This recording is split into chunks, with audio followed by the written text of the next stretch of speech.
নির্বাচন কমিশনের ব্যাপারটা আমরা যাতে নির্বাচন কমিশন বিতর্কিত না হয়ে পড়ে এবং এই নির্বাচন যাতে অ্যাকসেপ্টেবল হয় সেই জন্য নির্বাচন কমিশন আমাদেরকে বেআইনিভাবে আদালতের নির্দেশ উপেক্ষা করে আমাদের নিবন্ধন না দেওয়া সত্ত্বেও আমরা নির্বাচন কমিশনের তফসিল ঘোষণা করার আগ পর্যন্ত নির্বাচন কমিশন সম্পর্কে কোনো নেতিবাচক কথা বলি নাই।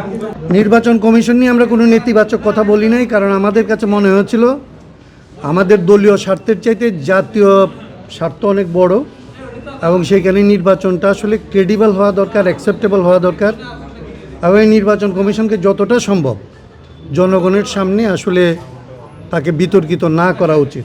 সেই জায়গা থেকে আমাদের দিক থেকে আমরা কোনো ডেমনস্ট্রেশনে যাই নাই।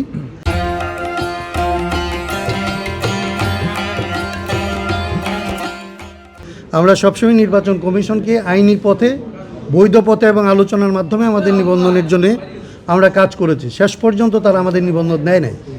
আমাদের দল এটার প্রতিবাদ হিসাবে আমাদের দলের ৭৫ জন প্রার্থী ছিল, তাদের সবাই আসলে নির্বাচন করতে আসলে ব্যর্থ হয়, তারা নির্বাচনে অংশ নিতে পারে নাই।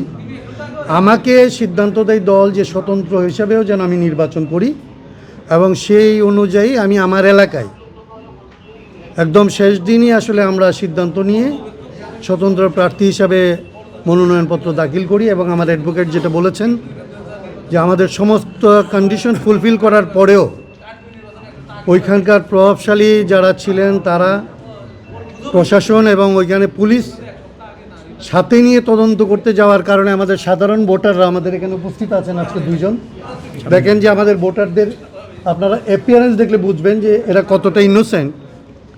তাদের কাছে গিয়ে পুলিশ যখন তাদেরকে জেরা করেছে, তারা ভয়ে বলছে যে আমরা হাসনাত কায়েমকে চিনি না কিংবা তার পক্ষে আমরা স্বাক্ষর করি নাই।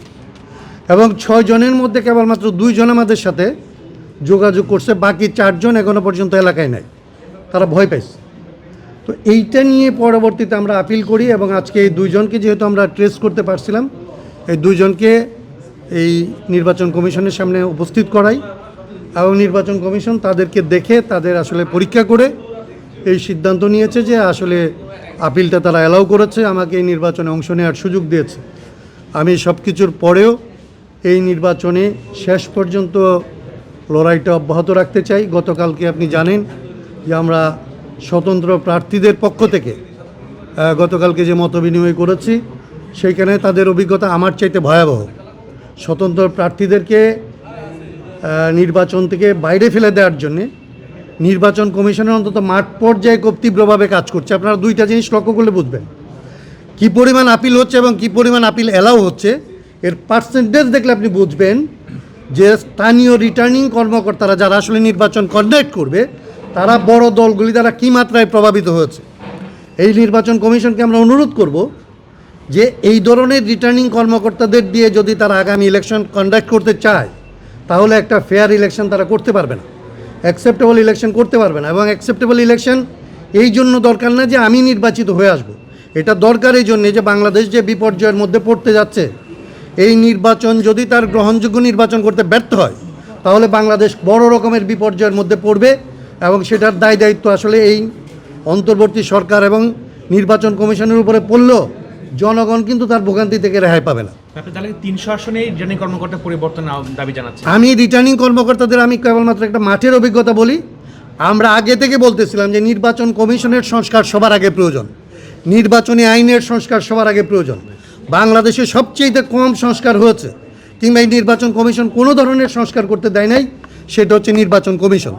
তারা একদম হাসিনা আমলের ফেসিস্ট আইনগুলি দিয়ে নির্বাচন কন্ডাক্ট করতেছে এবং ওইখানে আপনারা দেখবেন মাঠ পর্যায়ে নির্বাচন কর্মকর্তা না, ইউনোরা নির্বাচন কন্ডাক্ট করতেছে, ডিসিরা নির্বাচন কন্ডাক্ট করতেছে এবং তারা তাদের যে গত সরকারের যে অপকর্ম, এইটাকে ঢাকার জন্যে ইনকামবেন্ট গভর্নমেন্ট যারা হইতে পারে বলে তাদের মনে হইতেছে, তাদেরকে হাসিনার চাইতে বেশি সেবা দিয়ে এই সরকারের অধীনে থাকার জন্যে এবং গুডবুকে থাকার জন্য চেষ্টা করতেছে।